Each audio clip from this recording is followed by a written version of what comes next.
Nunca imaginé que mi propio yerno sería capaz de empujarme con tanta fuerza contra la pared, fracturándome 2 costillas, mientras mi hija gritaba exigiendo el dinero de la venta de mi terreno. Lo peor no fue el dolor físico, sino ver el odio en los ojos de aquellos a quienes más amaba. La codicia había transformado a mi familia en completos extraños, y ellos no tenían ni idea de que en solo 48 horas descubrirían algo que los haría arrepentirse amargamente de haber nacido. Pero antes de continuar, asegúrate de ya estar suscrito al canal y escribe en los comentarios, ¿desde dónde estás viendo este video? Nos encanta saber hasta dónde están llegando nuestras historias. Mi nombre es Elena. Tengo 67 años y hasta hace 6 meses vivía una vida sencilla y tranquila. Me despertaba todos los días a las 5:30 de la mañana. Preparaba mi café negro sin azúcar, a veces un café de olla, y me sentaba en la terraza para ver el amanecer. Soy viuda desde hace 7 años, desde que Jesús falleció de un infarto fulminante. Él me dejó una casa modesta en las afueras de la ciudad y un pequeño terreno que pertenecía a su familia por generaciones. Durante todos estos años, trabajé incansablemente para mantenerme. Limpiaba casas, hacía pasteles para fiestas y hasta cuidaba niños los fines de semana para poder pagar mis cuentas. Nunca les pedí nada a mis hijos, Alejandra y Javier, que vivían sus vidas en la Ciudad de México. Para ser sincera, rara vez me visitaban, tal vez 1 o 2 veces al año, generalmente en Navidad o en cumpleaños. La vida seguía su curso normal hasta que, en marzo de este año, recibí una visita inesperada. Un hombre de traje impecable y maletín de cuero llamó a mi puerta un miércoles soleado. «Buenas tardes, señora Elena. Mi nombre es Ricardo Gómez, representante de la constructora Nuevo Amanecer. Estamos interesados en adquirir su propiedad para un nuevo proyecto inmobiliario». Me sorprendió su propuesta, pero lo invité a pasar para escuchar. Me explicó que la constructora planeaba desarrollar un condominio residencial en la zona y mi terreno estaba ubicado en una posición estratégica para el proyecto. La empresa está dispuesta a pagar 2.200.000 pesos mexicanos por el terreno, un valor por encima del mercado, considerando nuestra urgencia por iniciar las obras, me explicó, mientras yo intentaba procesar ese número en mi mente. 2.200.000 pesos. Era más dinero de lo que jamás había visto en la vida. Con esa cantidad podría remodelar mi casa, comprar un auto pequeño, viajar para conocer lugares que siempre soñé y, principalmente, tener una reserva financiera para emergencias médicas. A mis 67 años, esa era una preocupación constante.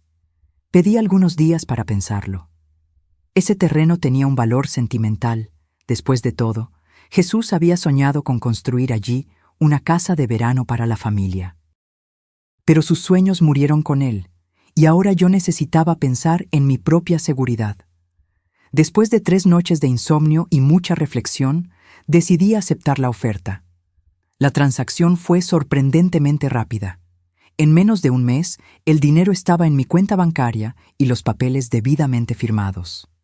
Por alguna razón que ni yo misma podía explicar, opté por no contarle a nadie sobre la venta. Quizás era un presentimiento, o simplemente el deseo de tener tiempo para organizar mis ideas y planear mi futuro. Guardé los documentos en una caja de metal debajo de la cama y seguí mi vida normalmente. Mi paz duró exactamente 42 días. Era un jueves cuando el auto negro y reluciente de mi hija Alejandra se estacionó frente a mi casa. Me sorprendió, ya que ella nunca aparecía sin avisar, mucho menos a mitad de semana. Ella trabajaba como gerente en una tienda departamental en la Ciudad de México, a 3 horas de aquí. «Mamá», exclamó con una sonrisa que no le llegaba a los ojos.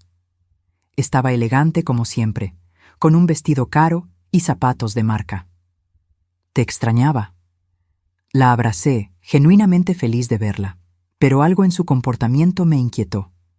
Alejandra caminaba por la casa observándolo todo con una mirada evaluativa, haciendo preguntas sobre mi salud, mi rutina, sobre los vecinos. Conversaciones superficiales que parecían solo llenar un vacío hasta que llegara al verdadero motivo de su visita. Finalmente, después del almuerzo, mientras lavábamos los trastes, soltó la bomba. «Mamá, me enteré de que vendiste el terreno de papá». Mis manos se detuvieron bajo el agua corriente. Sentí un escalofrío recorrer mi espalda. «¿Quién te contó eso?», pregunté sin voltear para mirarla a la cara. «El mundo es pequeño, mamá». La esposa de Carlos, el de la tiendita, es prima del empleado de la notaría que procesó los documentos. Él comentó sobre la venta. ¿Es verdad? No había motivo para negarlo. Sequé mis manos en el delantal y me giré para encarar a mi hija. Sí, vendí el terreno. La constructora Nuevo Amanecer va a construir un condominio en la zona. El rostro de Alejandra se transformó. La sonrisa forzada dio paso a una expresión de indignación que yo jamás había visto. ¿Y no consideraste importante consultarnos antes de tomar esa decisión?, preguntó, subiendo algunos tonos en la voz. ¿Consultarlos? El terreno estaba a mi nombre, Alejandra. Fue una decisión difícil, pero necesaria. Ella se rió, una risa seca y sin humor. ¿Necesaria para qué, exactamente? Por lo que sé, siempre te has arreglado bien todos estos años. Me arreglé, sí. Trabajando en 3 empleos diferentes para pagar mis cuentas, mientras ustedes rara vez aparecían por aquí, respondí, sintiendo el rencor de años de negligencia saliendo a flote. ¿Y cuánto recibiste por ese terreno?, preguntó, ignorando completamente mi comentario. Dudé. Algo dentro de mí decía que revelar el valor sería abrir una puerta peligrosa. Un valor justo, respondí vagamente. Alejandra se cruzó de brazos, su rostro endureciéndose.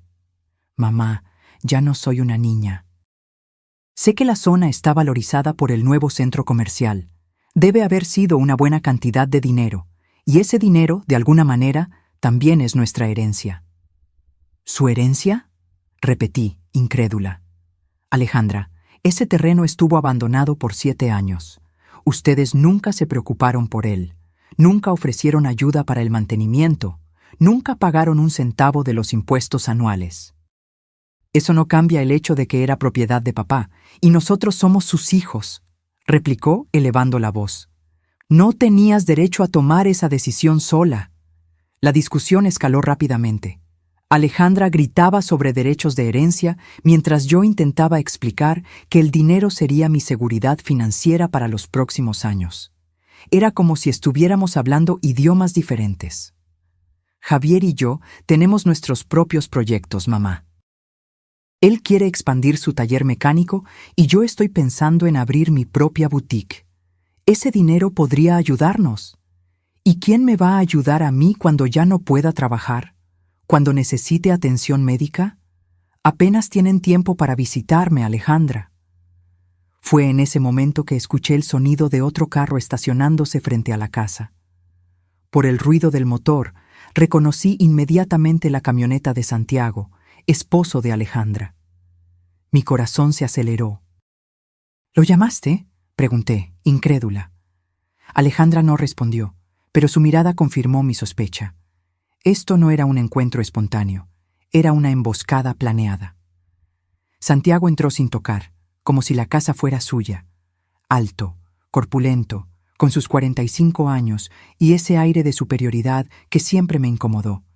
Traía consigo un maletín negro bajo el brazo. «Hola, doña Elena», saludó con una sonrisa forzada, dándome un beso frío en la mejilla. «¿Alejandra ya habló con usted sobre el terreno?». En ese momento me di cuenta de que estaba en desventaja. 2 contra 1, en mi propia casa, sintiéndome acorralada como un animal. Pero no estaba dispuesta a ceder.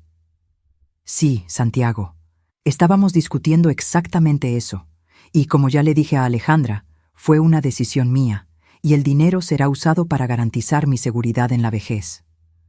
Santiago se sentó a la mesa de la cocina, abriendo el maletín que traía. De él sacó algunos papeles. «Doña Elena, entiendo su preocupación por el futuro, pero necesitamos ser prácticos. Usted tiene 67 años, vive sola, y administrar una cantidad significativa de dinero puede ser complejo a su edad. ¿A mi edad?, repetí, sintiendo la sangre hervir en mis venas. Estoy perfectamente lúcida y capaz de administrar mi propia vida financiera, Santiago. Claro, claro, dijo en tono condescendiente. Pero pensé en una solución que nos beneficiaría a todos. Preparé un contrato sencillo donde usted transfiere el valor a una cuenta conjunta administrada por Alejandra.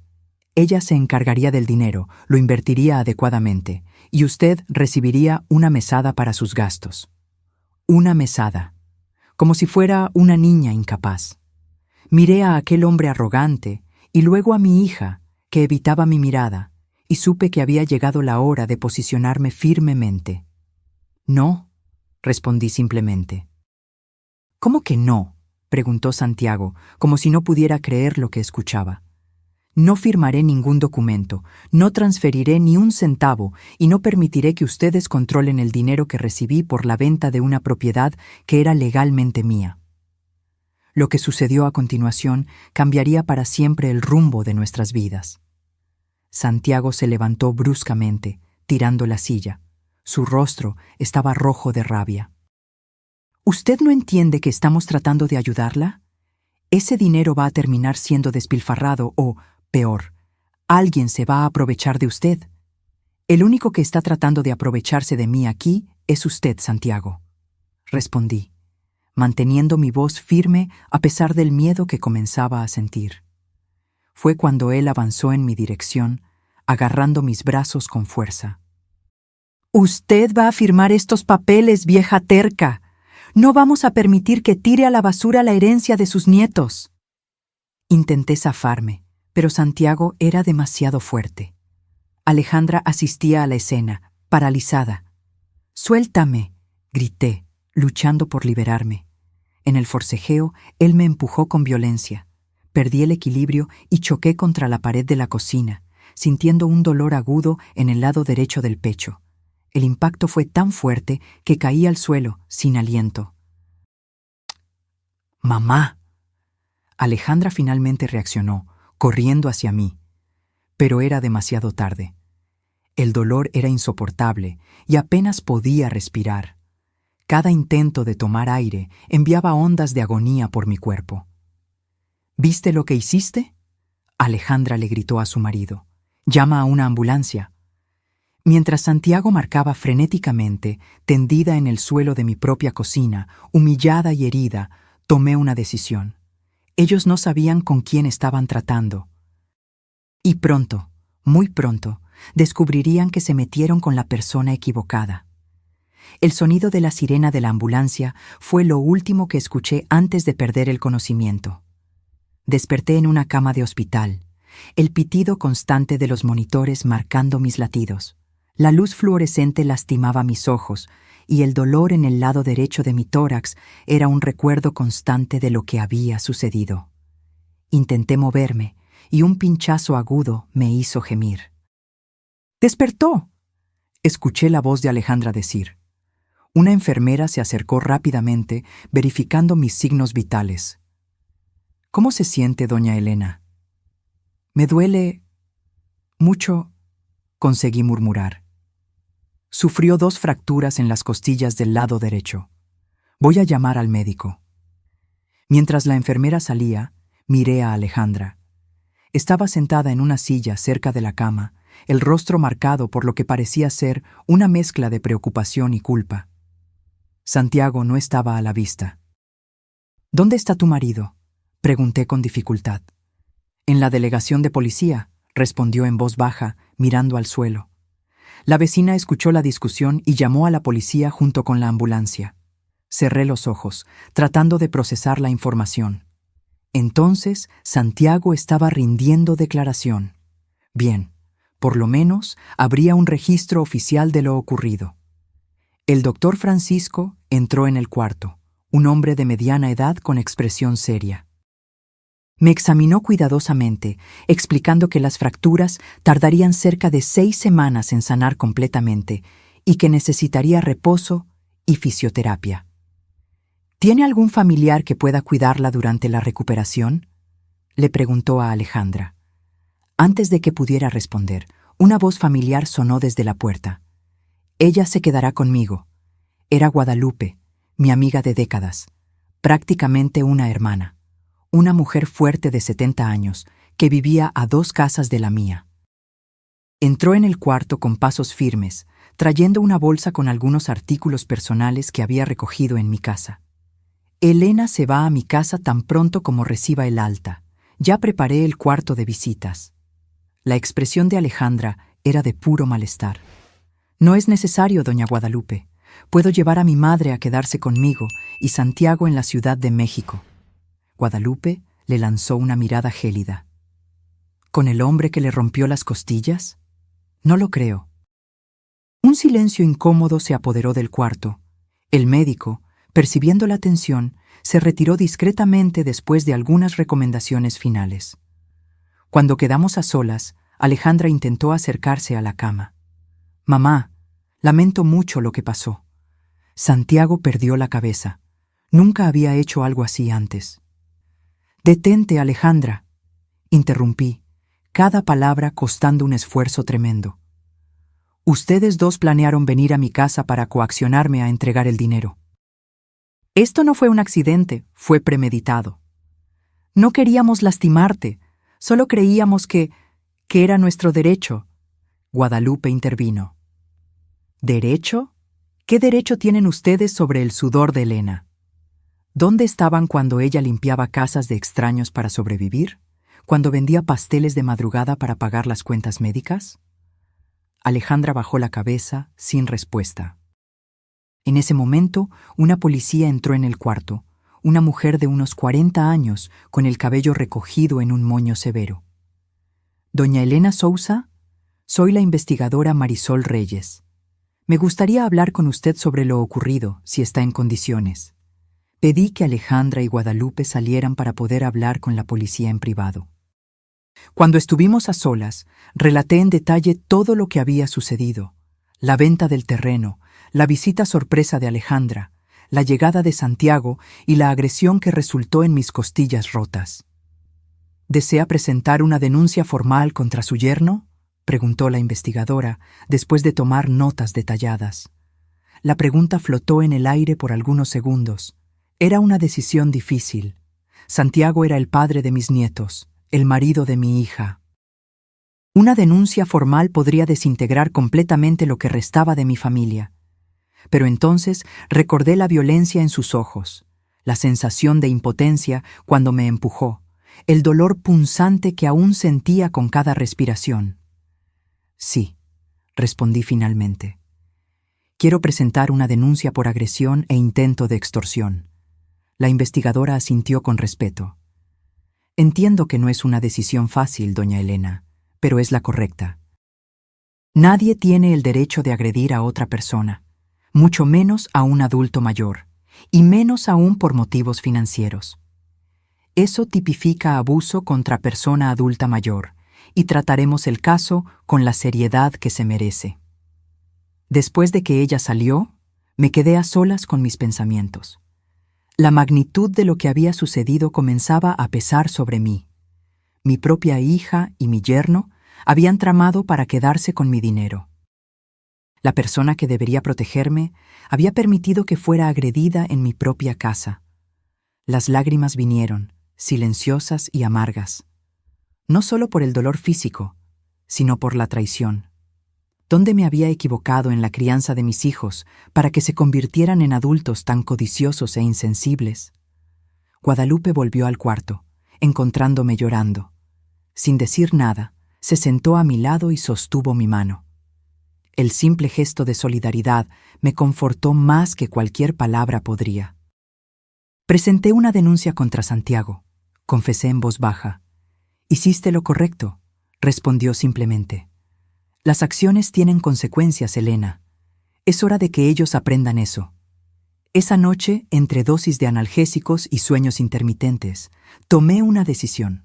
Era hora de revelar la verdad que por tanto tiempo había guardado en secreto. La verdad sobre el dinero de la venta del terreno, sobre mis planes, sobre el motivo por el cual ese valor era tan importante para mí. A la mañana siguiente, recibí la visita de Javier, mi hijo. A diferencia de Alejandra, él parecía genuinamente consternado por lo que había sucedido. «Mamá, yo no sabía nada, lo juro. Alejandra me llamó ayer contando lo ocurrido». Se sentó al lado de la cama, sosteniendo mi mano con cuidado. «¿Cómo pudo pasar esto?». Miré a mi hijo menor, un hombre de 38 años que había heredado los ojos castaños de su padre y mi terquedad. Siempre tuvimos una relación más distante, en parte porque él se mudó a Guadalajara poco después de cumplir 18 años, buscando independencia. Nos veíamos raramente, pero, a diferencia de Alejandra, él nunca me había pedido dinero o favores. «Tu cuñado me agredió porque me negué a entregarle el dinero de la venta del terreno de tu padre», respondí directamente. Javier frunció el ceño. «¿Qué terreno?». «Aquel en las afueras de la ciudad. Lo vendí a una constructora hace poco más de un mes». «¿Y por qué Santiago y Alejandra creyeron que tenían derecho a ese dinero?». «Porque creen que era su herencia, como si yo fuera solo una guardiana temporal de los bienes de tu padre y no una persona con derechos propios». Javier negó con la cabeza, visiblemente irritado. «Eso es absurdo. El terreno estaba a tu nombre, la decisión era tuya». Su reacción me sorprendió positivamente. Por lo menos uno de mis hijos parecía tener noción de respeto. «Javier, necesito contarte algo importante. Algo que ni Alejandra ni Santiago saben todavía». Él se inclinó, atento. «El dinero de la venta no lo quería para mí». «Bueno, no todo». Le conté entonces sobre mi diagnóstico de 3 meses atrás. El cáncer de mama en etapa inicial, las consultas secretas, los exámenes que hice a escondidas de todos. Expliqué cómo la noticia de la oferta por el terreno había llegado como una bendición en medio del caos, una forma de garantizar que tendría recursos para el tratamiento sin necesitar depender de nadie. Javier palideció a medida que yo hablaba. «Mamá, ¿por qué no nos contaste?». «Porque no quería ser una carga», respondí honestamente. «Tú estás construyendo tu vida en otra ciudad, Alejandra tiene a sus hijos. Y yo siempre he resuelto mis problemas sola, no iba a empezar a depender ahora». «Pero es cáncer, mamá», exclamó con la voz quebrada. «No es una gripe o un resfriado, vas a necesitar apoyo». Y es exactamente por eso que vendí el terreno. Para garantizar que tendré recursos para el tratamiento, para contratar ayuda si la necesito, para no tener que preocuparme por el dinero mientras lucho contra esta enfermedad. Javier se cubrió el rostro con las manos, visiblemente afectado. Cuando volvió a mirarme, sus ojos estaban llorosos. «¿Y ahora? ¿Qué dijeron los médicos sobre tus posibilidades?». «Son buenas. El cáncer fue descubierto temprano, está localizado. La cirugía está marcada para dentro de 3 semanas, seguida de radioterapia. Pero ahora, con estas costillas rotas…». Suspiré, sintiendo un pinchazo de dolor. «Tendremos que reevaluar el cronograma». En ese momento, Alejandra entró en el cuarto, pareciendo que no había dormido en toda la noche. Sus ojos estaban hinchados de tanto llorar y traía un pequeño ramo de flores. «Mamá, ¿podemos hablar?».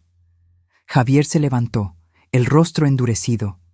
«Alejandra, necesitamos hablar afuera primero». Antes de que ella pudiera protestar, él la jaló por el brazo hacia el pasillo. A través de la puerta entreabierta, pude escuchar fragmentos de la discusión acalorada.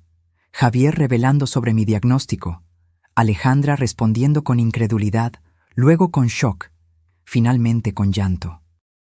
Cuando regresaron al cuarto, Alejandra parecía devastada. Se acercó a la cama con vacilación, como si temiera mi rechazo. «Mamá», su voz falló. «¿Es verdad lo del cáncer?». Asentí silenciosamente. Ella se desmoronó en lágrimas, cayendo de rodillas al lado de la cama. «¿Por qué no nos contaste? Todo este tiempo, y nosotros, yo…». Sollozaba tanto que apenas podía formar frases coherentes. Porque era mi batalla que librar, Alejandra, mi enfermedad, mi decisión.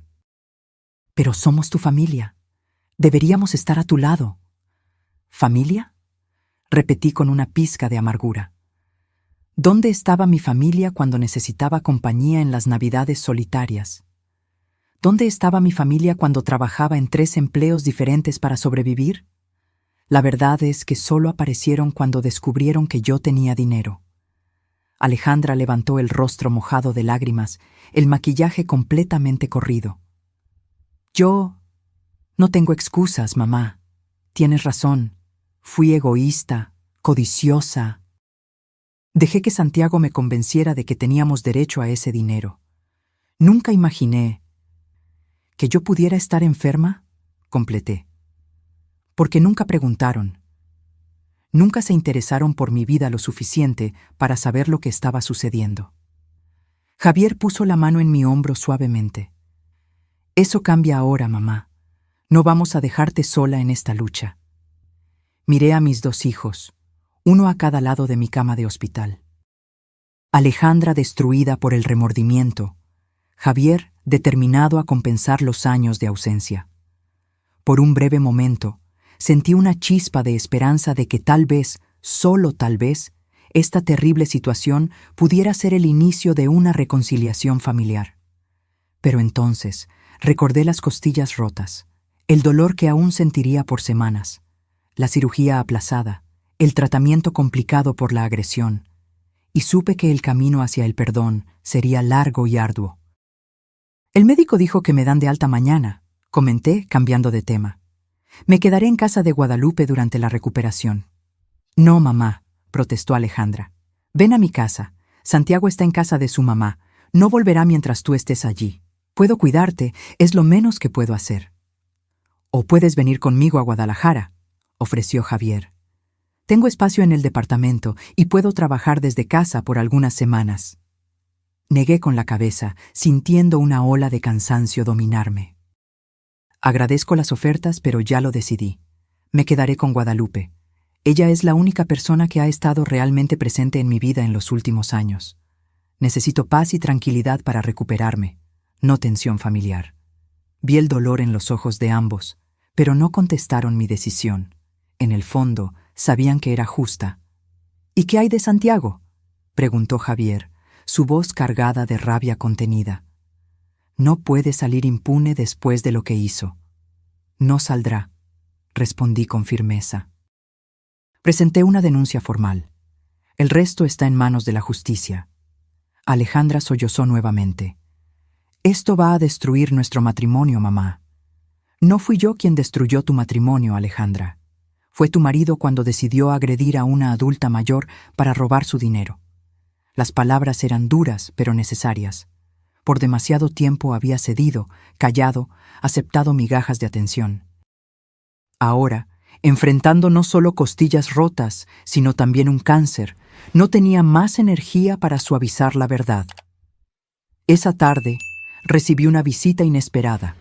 El delegado responsable del caso me informó que Santiago había sido liberado tras pagar fianza, pero respondería en libertad por lesión corporal grave, violencia contra adulto mayor e intento de extorsión. Doña Elena, casos como el suyo lamentablemente son más comunes de lo que quisiéramos, explicó el delegado. La violencia patrimonial contra adultos mayores, practicada por familiares, es una realidad que enfrentamos a diario. ¿Violencia patrimonial?, repetí, no familiarizada con el término. Es cuando familiares o cuidadores intentan apropiarse de los bienes de personas adultas mayores, ya sea por medio de coacción, manipulación o incluso violencia física, como en su caso. Mientras él hablaba, percibí la dimensión del problema. No era solo un drama familiar, era un crimen tipificado, reconocido, recurrente. Usted hizo lo correcto al denunciar, continuó. Muchas víctimas se callan por miedo o vergüenza, perpetuando el ciclo de abuso. Cuando el delegado salió, me quedé reflexionando sobre sus palabras. ¿Cuántas otras personas de mi edad estarían pasando por lo mismo, sufriendo en silencio por miedo a confrontar a sus propios hijos. A la mañana siguiente, antes del alta hospitalaria, el oncólogo que me acompañaba vino a evaluar mi condición. El doctor Francisco era un hombre compasivo que me había dado apoyo desde el diagnóstico. «Elena, lamentablemente tendremos que aplazar la cirugía», explicó él después de examinar las radiografías de mis costillas. «Necesitamos esperar por lo menos 3 semanas para que haya una consolidación inicial de las fracturas antes de someterla a otra intervención». «¿Y eso no perjudica el tratamiento del cáncer?», pregunté, aprehensiva. «Es un aplazamiento controlado. Su tumor es de crecimiento lento y continuaremos monitoreando. Lo importante ahora es que se recupere de este trauma para estar lo suficientemente fuerte para enfrentar la cirugía». Cuando finalmente dejé el hospital, apoyada en Guadalupe de un lado y Javier del otro, sentí como si estuviera iniciando un nuevo capítulo de mi vida. Un capítulo difícil, doloroso, pero también revelador. Al entrar en el auto de Javier, miré al hospital por la ventana y pensé en cómo una simple decisión de vender un terreno había desatado una serie de eventos que cambiaron completamente el rumbo de mi existencia. «¿A casa de Guadalupe?», preguntó Javier encendiendo el motor. «Sí», respondí, ajustando el cinturón con cuidado para no presionar mis costillas. «A mi nuevo hogar temporal». Mientras nos alejábamos, no pude evitar pensar que, a pesar de todas las dificultades, por lo menos ahora no enfrentaría sola las batallas que estaban por venir. El cáncer, las fracturas, la traición familiar, todo parecía aterrador. Pero había también un extraño sentimiento de liberación. Las máscaras habían caído, las verdaderas naturalezas expuestas. Era doloroso, sí, pero también clarificador. Ya no había pretensiones o ilusiones, solo la realidad cruda de quiénes éramos y de lo que realmente importaba. El camino de vuelta de nuestra antigua casa a la residencia de Guadalupe era corto, solo 15 minutos en carro, pero para mí pareció una eternidad. Cada bache en la carretera enviaba ondas de dolor por mi cuerpo, recordándome constantemente lo que había sucedido. Javier conducía despacio, tratando de evitar sobresaltos, mientras Guadalupe, sentada a mi lado en el asiento trasero, sostenía mi mano. «Preparé el cuarto de visitas», comentó Guadalupe, rompiendo el silencio. «Puse almohadas extras para que te apoyes y compré ese té de manzanilla que tanto te gusta». «Gracias», respondí, genuinamente emocionada por su gentileza. «No sé qué haría sin ti». En el retrovisor, vi a Javier fruncir el ceño. Imaginé que él estuviera pensando que ese debería ser el papel de él o de Alejandra, cuidar de la madre enferma. Pero la vida no siempre sigue el guión que esperamos. Al llegar, Javier insistió en cargarme hasta el cuarto, a pesar de mis protestas. «Mamá, por favor», dijo con firmeza, «déjame ayudar al menos en esto». El cuarto que Guadalupe había preparado era acogedor y luminoso. Una cama cómoda con sábanas limpias, una mesita de noche con agua, medicinas y un pequeño jarrón de violetas, mis flores favoritas. «Me quedaré aquí por unos días», anunció Javier mientras me ayudaba a acomodarme en la cama. «Ya llamé a la oficina y pedí licencia. Puedo trabajar remotamente». Aquello me tomó por sorpresa. «No es necesario, hijo. Guadalupe puede cuidarme y tú tienes tus responsabilidades». «Mamá», dijo sentándose en el borde de la cama, «durante años mi única preocupación fue mi carrera, mi vida. Rara vez llamaba, rara vez visitaba. Y ahora descubro que tienes cáncer y fuiste agredida. Necesito hacer esto, por ti y por mí». Antes de que yo pudiera responder, escuchamos el ruido de un carro estacionando. Por la ventana reconocí el vehículo de Alejandra. Ella salió apresurada, cargando varias bolsas. «Tu hermana también vino», comenté, no pudiendo esconder la aprehensión en la voz. Javier suspiró. «Ella está realmente arrepentida, mamá. Sé que es difícil de creer después de lo que pasó, pero...» «No quiero hablar de eso ahora», interrumpí, sintiendo el cansancio dominarme. Estoy exhausta. Javier asintió, respetando mi decisión. Descansa. Nosotros nos encargamos de todo. Cerré los ojos, permitiéndome finalmente relajarme. Los analgésicos comenzaban a hacer efecto, adormeciendo el dolor lo suficiente para que pudiera descansar. Escuché voces amortiguadas provenientes de la sala. Javier, Guadalupe y Alejandra conversando en tonos controlados para no molestarme. Desperté horas después, con el cuarto sumergido en la penumbra del atardecer. Por un momento me sentí confundida sobre dónde estaba, hasta que el dolor en las costillas me trajo de vuelta a la realidad.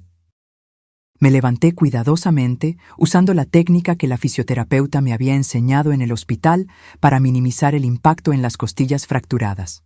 En la sala, encontré a los tres sentados a la mesa, conversando en voz baja. Pararon abruptamente cuando me vieron. «Mamá, no deberías estar de pie». Alejandra se levantó inmediatamente, viniendo a mi encuentro. «Estoy cansada de estar acostada», respondí, aceptando a regañadientes su apoyo para llegar hasta el sofá. «Y necesito moverme un poco», fue recomendación médica. Guadalupe me trajo un vaso de agua y tabletas para el dolor. Las tomé con gratitud, observando la dinámica entre mis hijos. Había una tensión palpable en el aire. «Hablamos con el doctor Francisco mientras dormías», informó Javier. «Dijo que tan pronto como tus costillas lo permitan, retomará la planificación de la cirugía.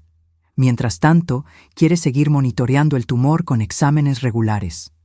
Asentí, agradecida por su proactividad. «Gracias por ocuparse de eso».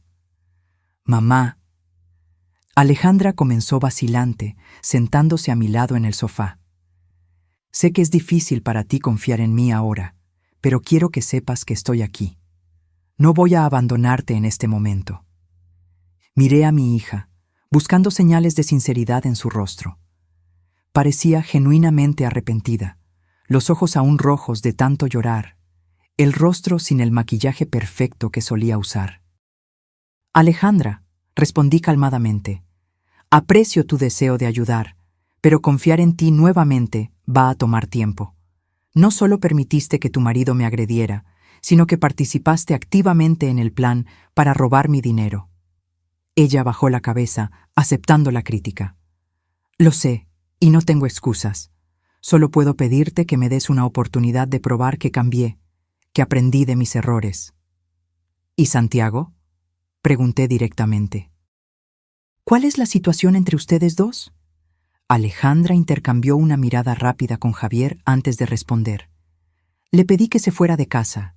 Estoy considerando el divorcio». La revelación me sorprendió. A pesar de todo, no esperaba que ella tomara una decisión tan drástica tan rápidamente.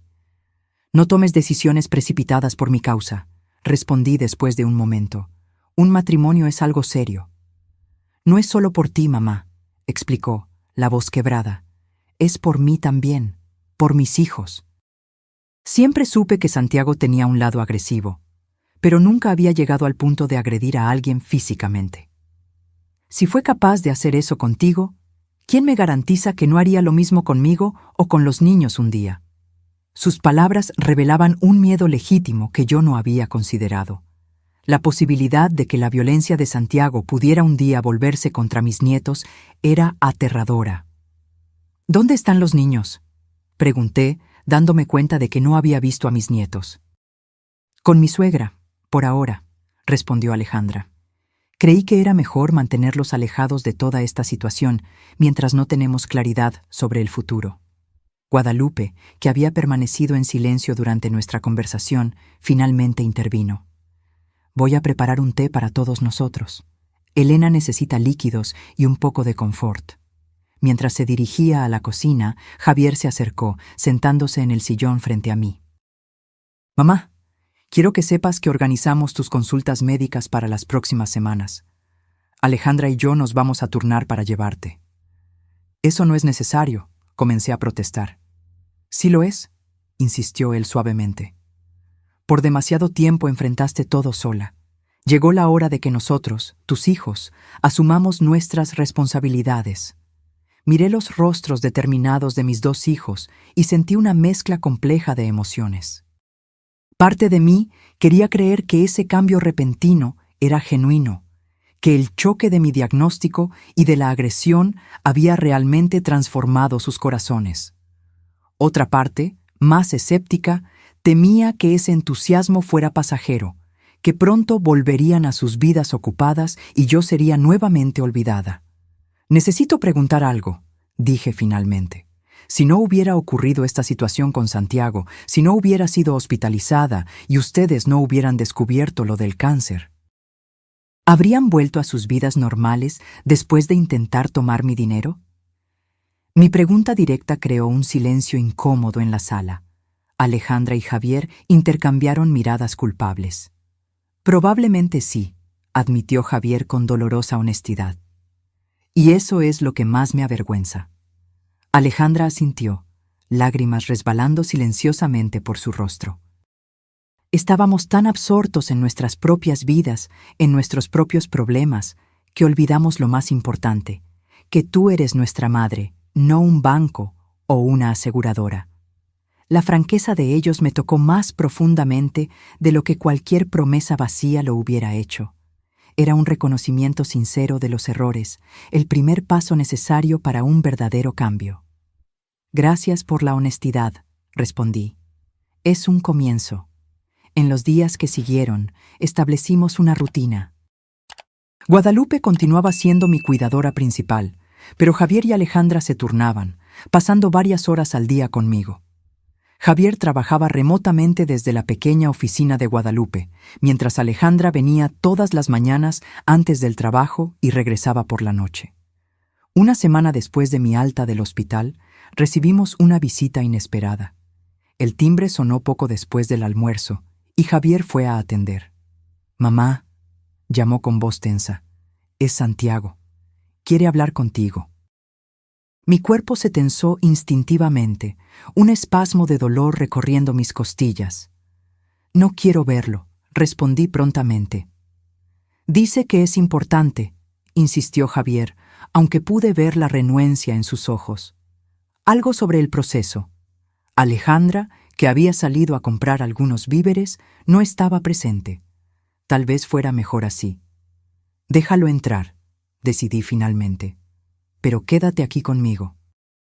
Santiago entró en la sala con postura cabizbaja, muy diferente de la arrogancia que siempre lo había caracterizado.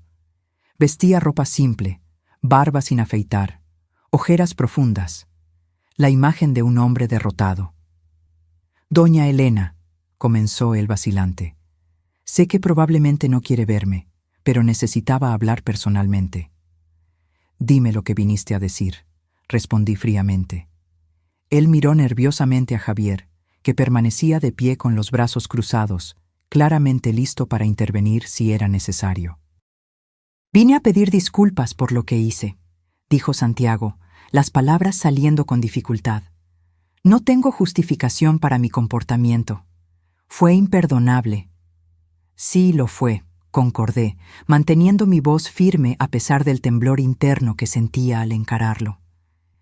«También vine a informar que no voy a contestar el proceso.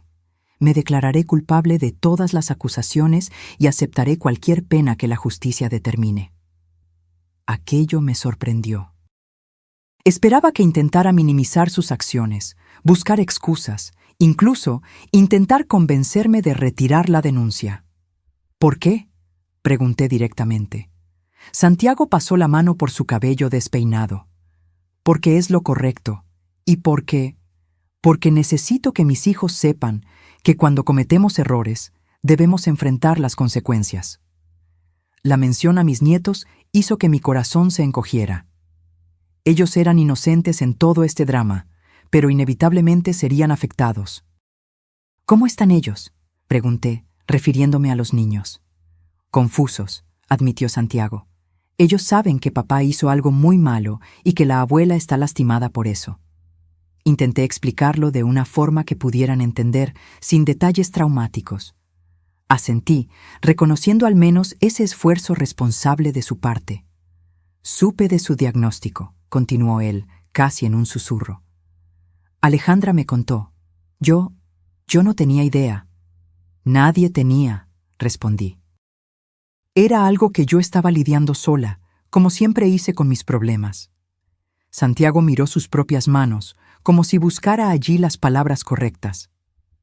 Doña Elena, sé que no tengo el derecho de pedir nada, pero me gustaría que supiera que me estoy internando voluntariamente en una clínica para tratamiento de control de la ira y dependencia de juegos de azar.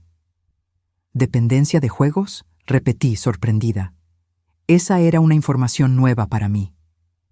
Sí, confirmó, visiblemente avergonzado.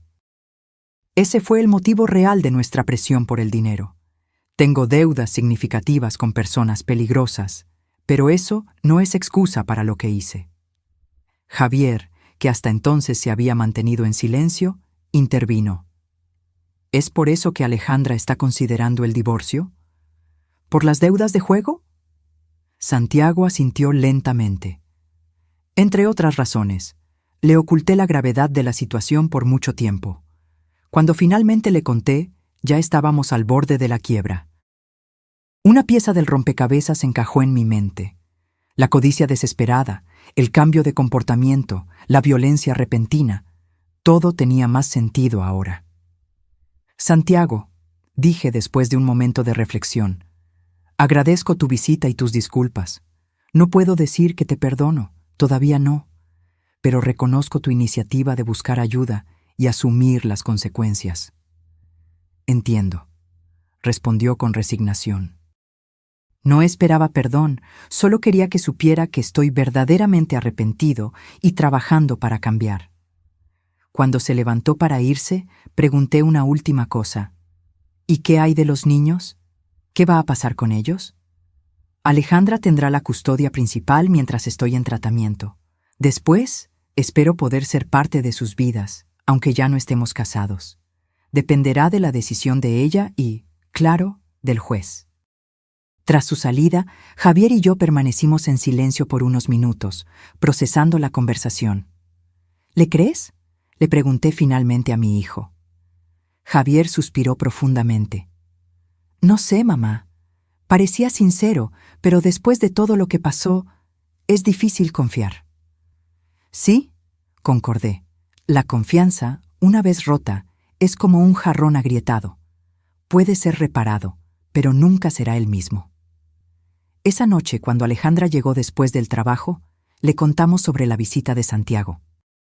Su reacción fue una mezcla de rabia y tristeza. No debió haber venido sin avisar, protestó. Pone a todos en una posición incómoda. Alejandra, pregunté directamente, ¿sabías sobre su adicción a los juegos? Ella dudó antes de responder. Sospechaba. Siempre le gustaron las apuestas, desde que lo conocí. Pero en los últimos años empeoró considerablemente. Cuentas impagas, préstamos secretos, comportamiento errático. Cuando finalmente lo confronté, él admitió tener deudas, pero no contó la extensión completa. ¿Y por qué no nos contaste?, indagó Javier. Podríamos haber ayudado. Alejandra soltó una risa amarga. ¿Ayudado cómo? Apenas se hablaban. Y yo tenía vergüenza, Javier. Vergüenza de admitir que mi matrimonio se estaba desmoronando, que mi marido era un adicto a los juegos, que estábamos a punto de perder todo. Su dolorosa honestidad revelaba capas de complejidad que yo no había considerado. Detrás de la apariencia de vida perfecta que Alejandra siempre buscó mantener, había una realidad mucho más sombría. ¿Fue por eso que vinieron detrás del dinero del terreno?, pregunté suavemente. Alejandra secó una lágrima. Parcialmente. Santiago vio ese dinero como una tabla de salvación, una forma rápida de resolver nuestros problemas. Y yo me convencí de que era justo, que era nuestra herencia, que tú no necesitabas tanto dinero a tu edad. Hizo una pausa, visiblemente avergonzada. Ahora me doy cuenta de lo egoísta y cruel que fue eso. Miré a mi hija, viéndola tal vez por primera vez en muchos años como realmente era. No la mujer exitosa y controlada que proyectaba ser, sino una persona frágil, intentando desesperadamente mantener las apariencias mientras su mundo se desmoronaba. Alejandra, dije suavemente, No necesitas cargar con esa carga sola. Ya no. Ella se desmoronó en lágrimas, años de tensión y miedo finalmente encontrando liberación.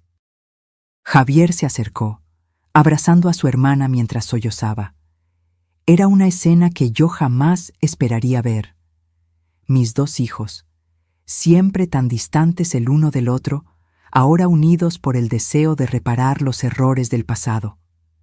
Guadalupe, que observaba silenciosamente desde la puerta de la cocina, me sonrió con aprobación. Era solo un pequeño paso, pero significativo. Un momento de verdadera vulnerabilidad y conexión que hacía mucho tiempo no existía en nuestra familia. 2 semanas después, recibí buenas noticias del doctor Francisco.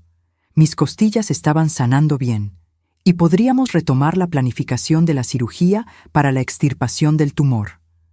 Los exámenes más recientes mostraban que el cáncer no había progresado durante el periodo de espera forzada. Programamos la cirugía para el próximo lunes, informó Alejandra después de hablar con el médico por teléfono. Javier y yo ya organizamos un turno para quedarnos en el hospital. Meses atrás habría protestado, insistido en lidiar con todo sola. Ahora acepté la ayuda con gratitud. Era un aprendizaje difícil para alguien tan independiente como yo, permitirme ser cuidada, ser vulnerable.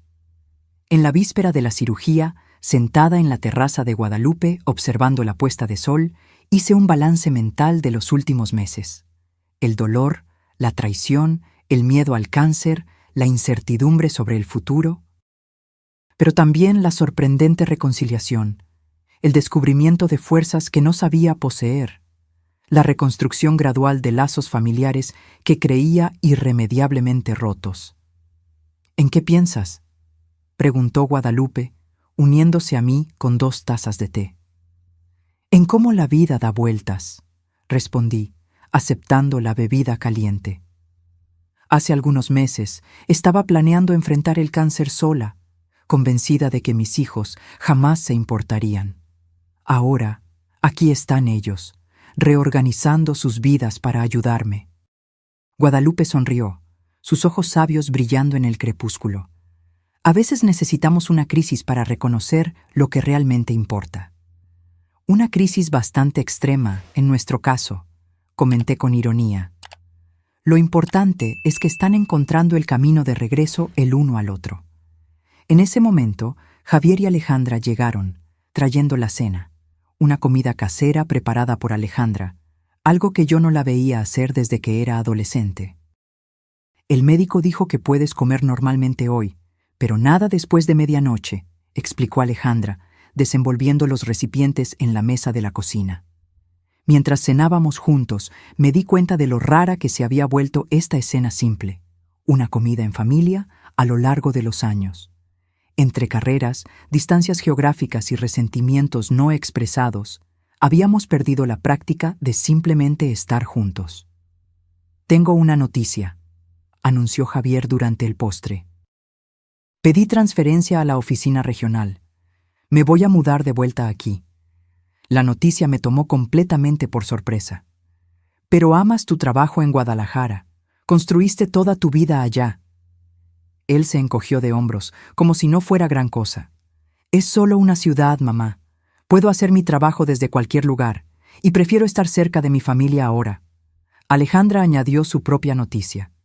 Y yo alquilé un departamento en el centro, cerca del tuyo, mamá. Cuando estés totalmente recuperada y quieras volver a casa, estaremos a solo unos minutos de distancia. Miré a mis 2 hijos, demasiado emocionada para hablar. La transformación era casi increíble. De extraños que aparecían solo cuando necesitaban algo, se habían convertido en hijos dedicados, reorganizando sus vidas para estar presentes. No necesitan hacer todo esto por mí, conseguí decir finalmente. No es solo por ti, mamá, respondió Alejandra con suavidad. Es por nosotros también. Nos dimos cuenta de cuánto perdimos todos estos años, enfocados solo en nuestras propias vidas. ¿Y qué hay de los niños?, pregunté, preocupada por mis nietos. Están ansiosos por pasar más tiempo con la abuela, sonrió Alejandra. Tan pronto como estés recuperada de la cirugía, quieren visitarte regularmente. ¿Y Santiago? La sonrisa de Alejandra se desvaneció un poco. Él está en la clínica de rehabilitación. Se quedará allí por lo menos 3 meses. Después veremos cómo proceder. El divorcio está en curso, pero acordamos mantener una relación civilizada por los niños. Asentí, satisfecha de ver que, a pesar de todo, ella estaba lidiando con la situación de forma madura y responsable. Esa noche, mientras me preparaba para dormir, reflexioné sobre los planes que había hecho cuando vendí el terreno. Originalmente, todo el dinero sería exclusivamente para mi tratamiento y para garantizar mi independencia financiera en los años que me quedaran. Ahora, con el apoyo de la familia, tal vez hubiera espacio para otros sueños. En la mañana de la cirugía, desperté antes del amanecer. El nerviosismo era inevitable, pero había también una extraña paz. Ya no estaba sola en esta batalla. Javier y Alejandra me llevaron al hospital, donde fuimos recibidos por el doctor Francisco. El procedimiento sería relativamente simple: una mastectomía parcial para extirpar el tumor, seguida de un análisis para determinar si sería necesaria quimioterapia adicional. ¿Lista?, preguntó el médico suavemente. Miré a mis hijos, uno a cada lado de mi cama, y luego a Guadalupe, que acababa de llegar. «Lista», respondí con convicción. Mientras la enfermera aplicaba la anestesia, sentí una profunda gratitud. Por estar viva, por tener la oportunidad de luchar contra el cáncer, por redescubrir el amor de mis hijos, incluso a través de un camino tan doloroso. Lo último que vi antes de dormirme fue el rostro de Alejandra, sosteniendo mi mano y diciendo palabras que yo no escuchaba hacía décadas. «Te amo, mamá. Estaremos aquí cuando despiertes». Desperté lentamente, emergiendo de las profundidades de la anestesia para encontrar un mundo borroso y confuso. Las primeras sensaciones fueron de dolor, no agudo, sino presente, palpitante, y una sequedad en la garganta que parecía interminable. Intenté hablar, pero solo un gemido escapó de mis labios resecos. «Mamá, ¿estás despertando?». La voz de Alejandra parecía venir de muy lejos, pero su mano apretando la mía era real y reconfortante. Forcé mis ojos a enfocarse, y poco a poco su rostro preocupado entró en foco. «Agua», conseguí murmurar. Inmediatamente, ella trajo un vaso con pajita hasta mis labios. Aquellos primeros sorbos fueron casi celestiales. «La cirugía salió bien», informó Alejandra con una sonrisa de alivio. El doctor Francisco logró extirpar todo el tumor y un poco del tejido alrededor. Dijo que los márgenes parecen limpios, pero solo tendremos certeza con la biopsia. Intenté procesar la información a través de la neblina de los analgésicos. Todo parecía distante, como si estuviera sucediendo con otra persona. «¿Cuánto tiempo?» «Casi 4 horas. Ya es de noche», respondió, acariciando mi frente. «Javier acaba de salir a buscar algo para comer. Se quedó aquí todo el tiempo. Solo salió cuando estuvo seguro de que estabas despertando». En los días que siguieron a la cirugía, experimenté un tipo diferente de recuperación. No solo física, con la cicatrización de la incisión y el gradual retorno de las fuerzas, sino también emocional. Mis hijos se turnaban en el hospital, garantizando que yo nunca me quedara sola. Guadalupe venía todas las mañanas trayendo pequeños mimos: una flor recogida de su jardín, un libro nuevo, un dulce casero que las enfermeras permitían solo por esta vez. Al tercer día después de la cirugía, el doctor Francisco entró en el cuarto con una sonrisa amplia que anticipaba buenas noticias. «Doña Elena, tengo los resultados de la biopsia», anunció abriendo un maletín. «Los márgenes están limpios, lo que significa que logramos extirpar todo el tumor. Además, no encontramos evidencia de compromiso en los ganglios linfáticos». «¿Y qué significa eso exactamente?», preguntó Javier, que estaba a mi lado. «Significa que no será necesario hacer quimioterapia», explicó el médico. «Recomendaremos solo radioterapia preventiva, un tratamiento mucho menos agresivo, con menos efectos secundarios. Una ola de alivio recorrió mi cuerpo. Me había preparado para lo peor: la pérdida de cabello, la náusea constante, la debilidad extrema que conocía bien por haber acompañado a algunas amigas en sus tratamientos de quimioterapia.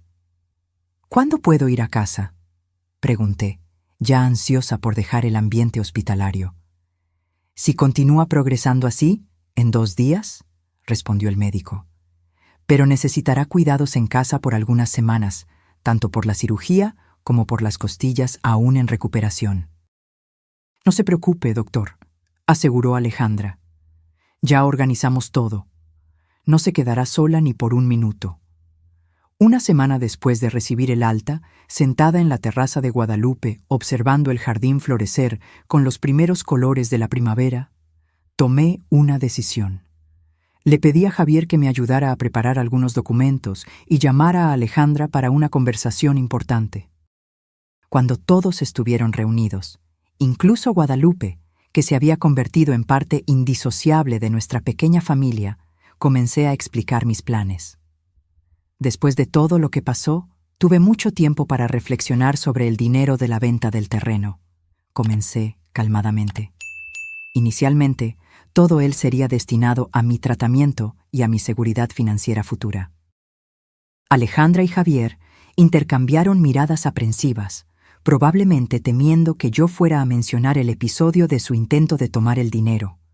Pero ese no era mi objetivo. Ahora, con el pronóstico más positivo y con el apoyo de ustedes, percibo que puedo hacer más con ese recurso, continué. Por eso, tomé algunas decisiones. Les mostré los documentos que había preparado con la ayuda de Javier. Un nuevo testamento, más detallado, y algunos contratos. Primero, separé una parte para garantizar mi tratamiento completo y una reserva de emergencia. Segundo, creé un pequeño fondo educativo para mis nietos.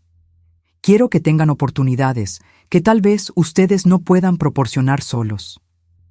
Alejandra llevó la mano a la boca, visiblemente emocionada.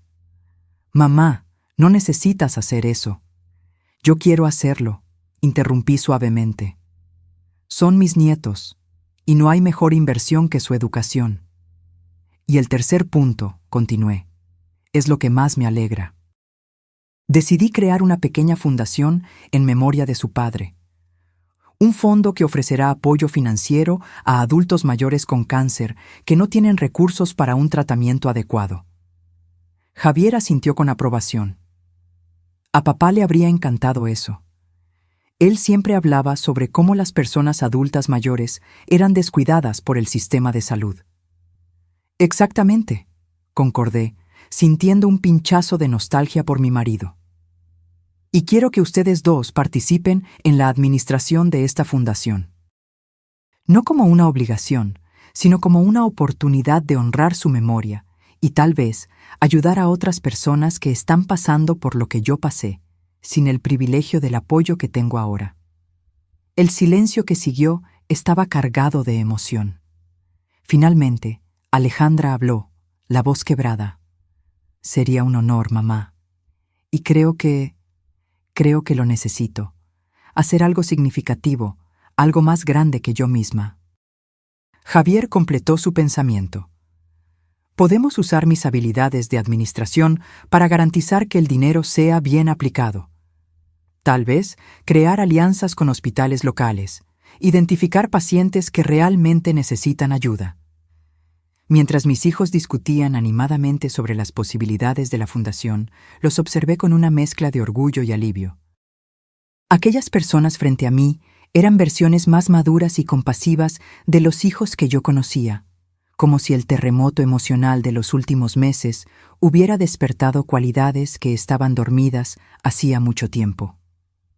«Hay una cosa más», añadí cuando la conversación disminuyó. «Voy a volver a mi casa tan pronto como los médicos lo permitan». «Pero mamá», protestó Alejandra inmediatamente, «todavía te estás recuperando. No puedes quedarte sola». «No dije que me quedaría sola», aclaré. Lo que pasa es que ya me cansé de molestar a Guadalupe y mi casa ha estado vacía por demasiado tiempo. Guadalupe rió suavemente. Nunca fuiste molestia, Elena, pero entiendo tu deseo de volver a tu espacio. ¿Y quién se quedará contigo?, preguntó Javier, preocupado. Estoy pensando en contratar una acompañante por algunas semanas, alguien calificado para ayudar en la recuperación. Y claro, añadí con una sonrisa, espero que mis hijos continúen visitándome regularmente, ahora que redescubrieron dónde queda mi casa.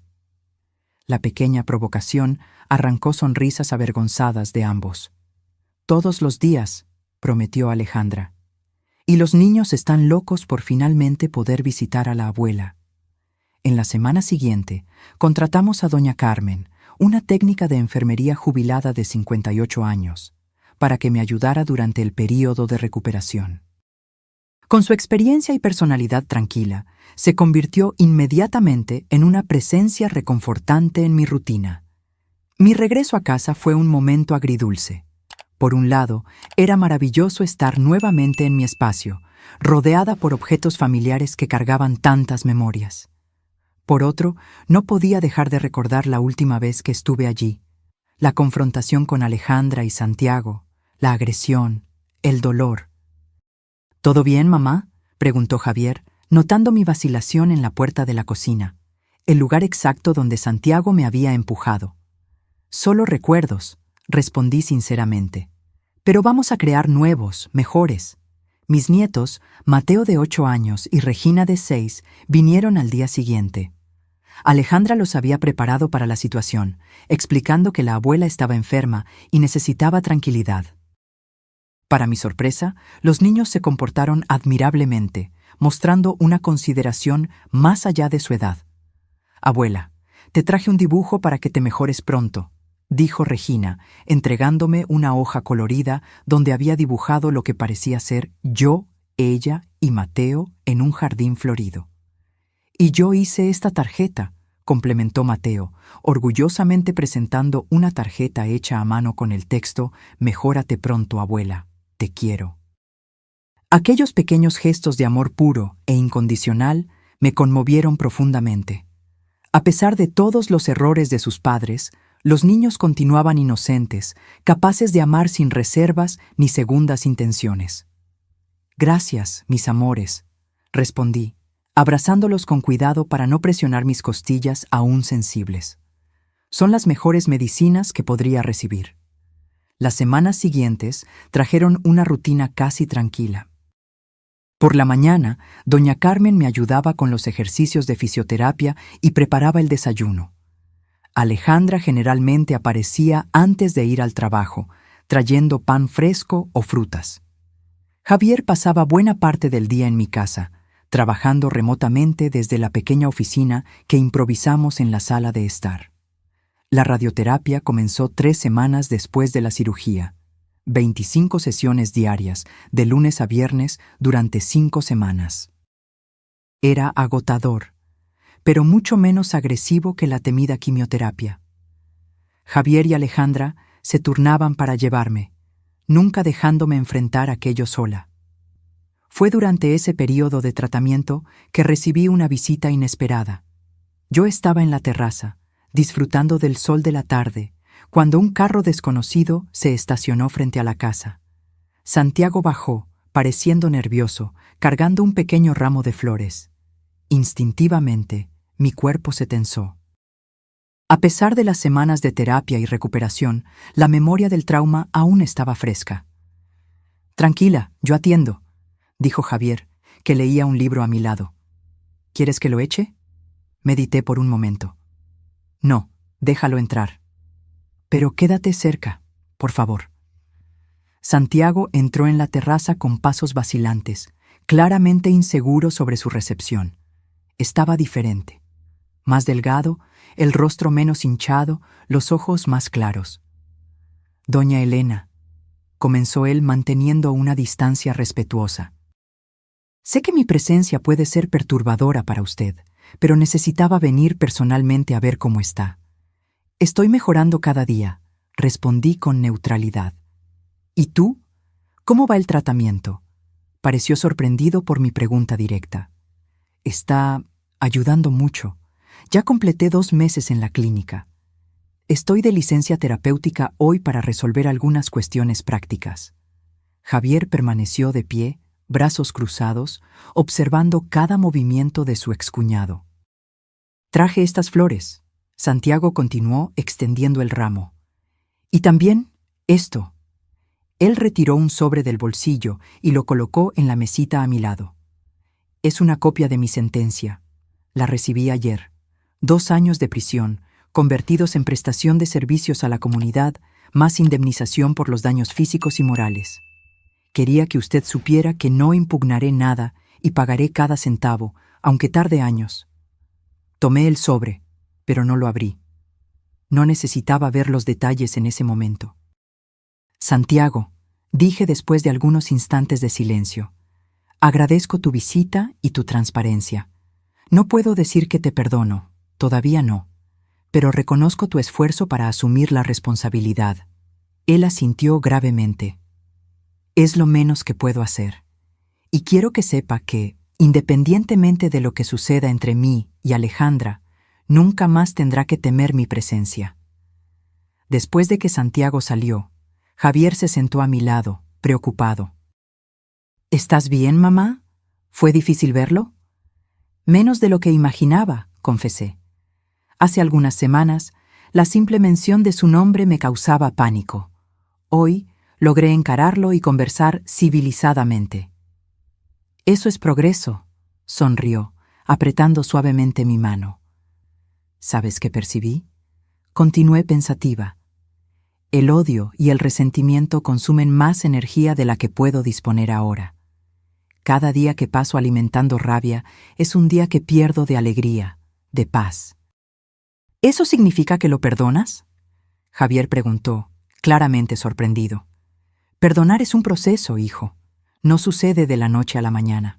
Pero estoy caminando en esa dirección, no por él, sino por mí, porque merezco liberarme de ese peso.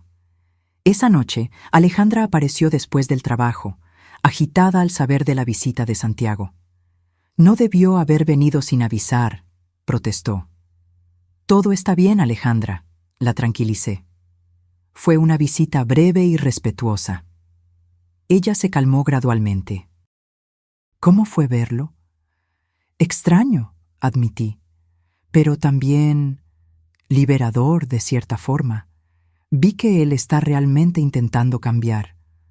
Alejandra se sentó pesadamente en el sofá.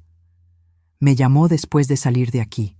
Quiere marcar una reunión para discutir el divorcio y la custodia de los niños de forma amigable. ¿Y cómo te sientes sobre eso? Ella suspiró profundamente. Confusa.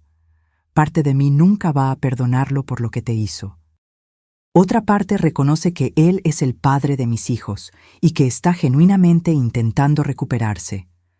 Tomé su mano entre las mías. No tomes decisiones basadas solo en lo que pasó conmigo. Piensa en lo que es mejor para ti y para los niños a largo plazo. ¿Siempre fuiste así, mamá?, preguntó repentinamente. ¿Esa persona sabia y comprensiva? Reí suavemente. No, querida. La sabiduría viene con el dolor, con los errores, con los años, y tal vez con el cáncer y las costillas rotas. Ella rió también, un sonido que me llenó de alegría. Hacía tanto tiempo que no escuchaba a mi hija reír con naturalidad. Con el pasar de los días, la casa fue ganando nueva vida. Alejandra traía a los niños con frecuencia y el sonido de risas infantiles llenaba las habitaciones antes silenciosas. Javier, siempre más quieto e introvertido, sorprendentemente se reveló como un tío juguetón, inventando juegos y contando historias que mantenían a Mateo y Regina entretenidos por horas. En el último día de la radioterapia, fui sorprendida por una pequeña celebración. Al llegar a casa después de la sesión final, encontré la sala decorada con globos y una pancarta que decía «Victoria» en letras coloridas. Guadalupe, Javier, Alejandra y los niños esperaban con un pastel casero y regalos simples. «¿Qué es todo esto?», pregunté emocionada. Es tu fiesta de victoria, mamá, respondió Javier. Venciste al cáncer. Y a las costillas rotas, añadió Alejandra. Y nosotros también queremos celebrar a la abuela genial que descubrimos que tenemos, completó Mateo, arrancando risas de todos. En ese momento, rodeada por aquellos que amaba, sentí una ola de gratitud tan intensa que las lágrimas corrieron libremente por mi rostro. No eran lágrimas de tristeza o dolor, sino de pura alegría. Un sentimiento que se había vuelto raro en mi vida en los últimos años. Gracias, conseguí decir entre sollozos. Por todo. Más tarde, cuando los niños ya estaban cansados y Alejandra se preparaba para llevarlos a casa, pedí que todos se sentaran por un momento. Quiero decir algo importante, comencé, sintiéndome extrañamente nerviosa. En estos últimos meses pasé por experiencias que nunca imaginé enfrentar a mis 67 años. Descubrí un cáncer, fui agredida físicamente, vi a mi familia desmoronarse y luego, milagrosamente, recomponerse. Hice una pausa, buscando las palabras correctas. Pero si tuviera que elegir entre nunca haber pasado por todo esto y continuar con la vida que tenía antes, solitaria, distante de ustedes, o enfrentar exactamente lo que enfrenté para llegar a donde estamos hoy, elegiría sin dudar el camino difícil que recorrimos. «Ay, mamá», murmuró Alejandra emocionada, «porque ahora», continué, «tengo algo que el dinero jamás podría comprar. Una familia verdadera, no solo de sangre o nombre, sino de presencia, de apoyo, de amor real y concreto». Javier, siempre tan contenido, tenía los ojos llorosos. «Nosotros somos los que agradecemos la oportunidad de ser mejores, mamá, de aprender lo que realmente importa, antes de que fuera demasiado tarde. Y prometo», añadió Alejandra, «que nunca más necesitarás pasar por ninguna dificultad sola. Estaremos siempre aquí». «Siempre, siempre», hizo eco Regina, aunque claramente no entendía completamente el tenor de la conversación. En los meses que siguieron, cumplí mi promesa de crear la Fundación en Memoria de Jesús. Con la ayuda de Javier, lidiamos con toda la burocracia necesaria y establecimos alianzas con 2 hospitales locales. La Fundación Jesús Sousa comenzó modestamente, pero con objetivos claros: proporcionar apoyo financiero para el tratamiento de cáncer a adultos mayores de bajos ingresos. Alejandra sorprendió a todos al ofrecerse para coordinar el departamento de recaudación de fondos, dedicando sus habilidades de ventas y marketing a una causa noble. Ella organizó eventos benéficos, contactó a empresarios locales y rápidamente logró aumentar significativamente el alcance de la fundación. Santiago cumplió su parte de la sentencia, trabajando en un hospital público los fines de semana y efectuando pagos regulares de la indemnización. Su tratamiento para la adicción a los juegos parecía estar funcionando, pues logró mantenerse alejado de las apuestas y reconstruir gradualmente su relación con los hijos, aunque el divorcio fue finalizado. En cuanto a mí, después de 6 meses de seguimiento médico riguroso, recibí la mejor noticia posible. No había señales de recurrencia del cáncer. Mis costillas habían sanado completamente, y aunque ocasionalmente sentía dolores en días fríos o húmedos, había recuperado prácticamente toda mi movilidad. En una tarde de domingo, casi un año después del fatídico día en que Santiago me agredió, organicé un almuerzo familiar en el patio de mi casa. Guadalupe trajo sus famosas carnitas, Alejandra preparó el postre y Javier se encargó de la parrilla. Los niños jugaban en el césped, sus risas resonando como música. Observando aquella escena, recordé la soledad que había sentido por tanto tiempo, el miedo a envejecer abandonada, la amargura que había crecido silenciosamente en mi corazón a lo largo de los años. «¿En qué piensas, mamá?», preguntó Javier, sentándose a mi lado con un vaso de limonada. «En cómo la vida es impredecible», respondí sinceramente. «En cómo a veces necesitamos perder algo para entender su verdadero valor». «Como casi perderte a ti», comentó él suavemente. «Y como yo casi los pierdo a ustedes», completé. «No físicamente, sino emocionalmente, que es un tipo diferente de muerte. Alejandra se unió a nosotros, cargando una bandeja de frutas frescas. ¿De qué están hablando tan seriamente? ¿Hoy es día de celebrar? Solo estábamos reflexionando sobre el año que pasó, explicó Javier. Un año de transformaciones, concordó ella, sentándose con nosotros. Sabes, mamá, nunca imaginé que la peor cosa que hicimos, aquel día terrible cuando vinimos a exigir tu dinero, terminaría siendo el catalizador para la mejor versión de nosotros mismos. Es lo que llaman bendiciones disfrazadas, comenté. A veces, el universo nos sacude violentamente para despertarnos. Mateo vino corriendo en nuestra dirección. Abuela, ven a ver, encontré un nido de pajaritos en el árbol de mango. Me levanté sin dificultad, un lujo simple que ahora apreciaba profundamente, y seguí a mi nieto hasta el gran árbol en el fondo del patio. Él apuntó hacia arriba, donde un pequeño nido albergaba 3 polluelos recién nacidos, sus bocas abiertas esperando el regreso de la madre. «Mira, son una familia como nosotros», exclamó Regina, que se había unido a nosotros. «Sí, querida», concordé, abrazando a mis nietos. Exactamente como nosotros. Esa noche, después de que todos se fueron y la casa volvió a quedar silenciosa, me senté en la terraza con una taza de té, contemplando las estrellas. La misma terraza donde, un año atrás, planeaba enfrentar sola un diagnóstico aterrador, convencida de que estaba abandonada en mi vejez. La vida me había enseñado una lección preciosa. A veces es necesario enfrentar la oscuridad más profunda para encontrar la luz más brillante. Es necesario perder para ganar, caer para levantarse más fuerte. La misma familia que casi me destruyó se había convertido en mi mayor fuente de fuerza y alegría. Sonreí hacia el cielo estrellado, sintiéndome verdaderamente en paz por primera vez en muchos años. Gracias, susurré, hablando con el universo, con Jesús, conmigo misma, por cada momento, cada lección, cada dolor y cada alegría que me trajo hasta aquí. Y en aquel momento silencioso, supe con certeza que, a pesar de todas las cicatrices, físicas y emocionales, yo no cambiaría mi vida por ninguna otra. El timbre de la escuela suena, y una multitud de niños sale corriendo por las puertas principales. Entre ellas, Regina, ahora con 11 años, cabello largo en una trenza elaborada.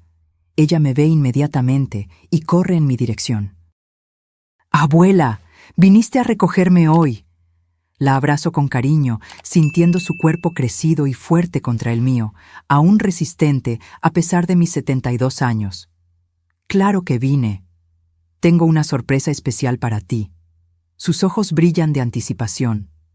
«¿Qué sorpresa?» «Vamos a pasar la tarde en la fundación». Llegaron los nuevos equipos para la sala de recreación infantil y pensé que podrías ayudar a organizarlos. Regina salta de alegría. La Fundación Jesús Sousa había crecido significativamente en los últimos años, expandiendo su alcance más allá del soporte financiero a adultos mayores con cáncer. Ahora manteníamos también un programa de apoyo para niños cuyos abuelos estaban en tratamiento oncológico. Una adición sugerida por Mateo, que a sus 13 años ya demostraba una sensibilidad impresionante.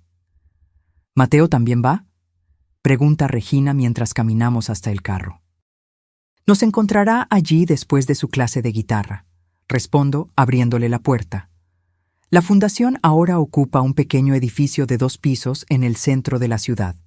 En la planta baja funcionan los servicios de atención a los pacientes, orientación sobre tratamientos, ayuda con documentación para el acceso a beneficios gubernamentales y distribución de medicamentos complementarios.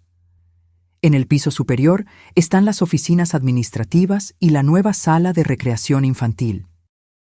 Al entrar, somos recibidas por Alejandra, que supervisa personalmente la instalación de los nuevos equipos de cómputo en el área de atención. «Mamá, Regina, qué bueno que vinieron», sonríe abrazándonos. Los voluntarios están ansiosos por la ayuda de Regina con la decoración de la sala de los niños. Mi hija está radiante. A sus 45 años, finalmente encontró su propósito. Después de años trabajando en ventas corporativas, descubrió en la fundación su verdadera vocación. Hace 2 años, dejó su empleo para dedicarse integralmente a la administración de la institución, que ahora atiende a más de 200 familias por mes. Javier llamó. Informa mientras subimos las escaleras. Dijo que se va a atrasar un poco para la reunión de la junta directiva. Está finalizando los documentos para la nueva alianza con el hospital regional. Mi hijo, siempre metódico y eficiente, ahora divide su tiempo entre su consultoría financiera y la tesorería de la fundación. Fue gracias a su gestión cuidadosa que logramos expandir nuestras actividades sin comprometer la estabilidad financiera. En la sala de recreación encontramos a Guadalupe supervisando a los voluntarios. A sus 77 años, ella continúa activa y determinada, negándose a jubilarse completamente. «¡Elena!», exclama al verme. «¡Qué bueno que vinieron!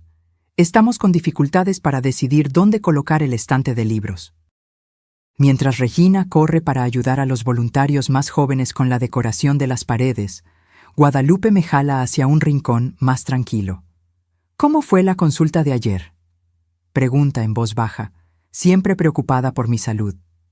«Perfecta», respondo con una sonrisa genuina. 5 años sin ninguna señal de recurrencia. El médico dijo que puedo reducir el seguimiento a visitas semestrales ahora. Guadalupe aprieta mi mano, sus ojos brillando de alegría. No sabes lo feliz que eso me pone. Después de todo lo que pasamos, repito, observando la actividad a nuestro alrededor, llegamos a un lugar que nunca imaginé posible. La tarde pasa rápidamente entre risas y trabajo. Mateo llega después de la escuela, trayendo consigo su guitarra para entretener a los niños que visitan la fundación ese día. Su talento musical es sorprendente, algo que heredó de su abuelo, aunque nunca lo conoció. Alrededor de las 17:00, Javier llega con las noticias que esperábamos. La alianza con el hospital regional está oficializada. Eso significa que podremos atender a 50 pacientes más por mes, ofreciendo apoyo para tratamientos complementarios que el sistema público no cubre. «Esto merece una celebración», declara Alejandra. «Cena en mi casa esta noche, todos ustedes». «¿Santiago también vendrá?», pregunta Mateo, que mantiene una relación cercana con su padre, a pesar del divorcio. «Sí, lo invité», responde Alejandra naturalmente. La relación entre ellos evolucionó a una amistad respetuosa a lo largo de los años. Santiago, después de completar su tratamiento y cumplir la sentencia, reconstruyó su vida. Se mantuvo alejado de los juegos, encontró un nuevo empleo estable y continúa participando activamente en la vida de sus hijos. Eventualmente, comenzó a salir con una profesora de la escuela de Regina, una mujer tranquila y estable que parece ejercer una influencia positiva sobre él. En cuanto a mí y Santiago, llegamos a un lugar de paz civilizada. Nunca olvidaré lo que pasó, pero aprendí que el perdón no significa borrar el pasado. Significa no permitir que controle el presente o determine el futuro. A veces, cuando todos estamos reunidos, en cumpleaños, días festivos o celebraciones como la de hoy, observo a mi familia con un sentimiento de profunda gratitud. Veo a Alejandra, que encontró propósito en ayudar a los demás. A Javier, que aprendió a equilibrar trabajo y relaciones. A Mateo y Regina, creciendo con valores de empatía y solidaridad. Incluso a Santiago, que enfrentó sus propios demonios y encontró redención. Y pienso en cómo todo comenzó con una tragedia. La venta de un terreno, una pelea por dinero, costillas rotas y un diagnóstico aterrador. ¿Cómo podría imaginar, en aquel momento de dolor y desesperación, que estábamos solo al comienzo de una jornada de curación y transformación? En la cena en casa de Alejandra, levanto mi copa en un brindis. A la familia, digo simplemente, no a la que teníamos, sino a la que construimos día tras día, elección tras elección. Todos levantan sus copas, incluido Santiago, que me mira con respeto y algo cercano a la admiración. A la matriarca que nos enseñó el verdadero significado de fuerza, añade Javier. A la abuela más increíble del mundo, exclama Regina. Mientras las copas tintinean y las sonrisas se multiplican alrededor de la mesa, me siento completamente en casa. No solo en la casa de mi hija, sino en mi propia vida, una vida que casi pierdo, que casi abandoné, pero que ahora abrazo con toda la plenitud que se merece. Las cicatrices aún están ahí, las físicas, que ocasionalmente duelen en días lluviosos, y las emocionales, que a veces se manifiestan en pesadillas o momentos de inseguridad. Pero ya no me definen. Son solo marcas de una batalla que me hizo más fuerte, más sabia, más compasiva. Y si pudiera volver a aquella tarde fatídica, cuando Santiago me empujó contra la pared de mi cocina, rompiendo mis costillas y temporalmente mi espíritu, no cambiaría nada. Porque fue en aquel momento de oscuridad absoluta que la primera semilla de luz fue plantada, la semilla que eventualmente florecería en esta vida de significado y conexión que ahora tengo el privilegio de vivir.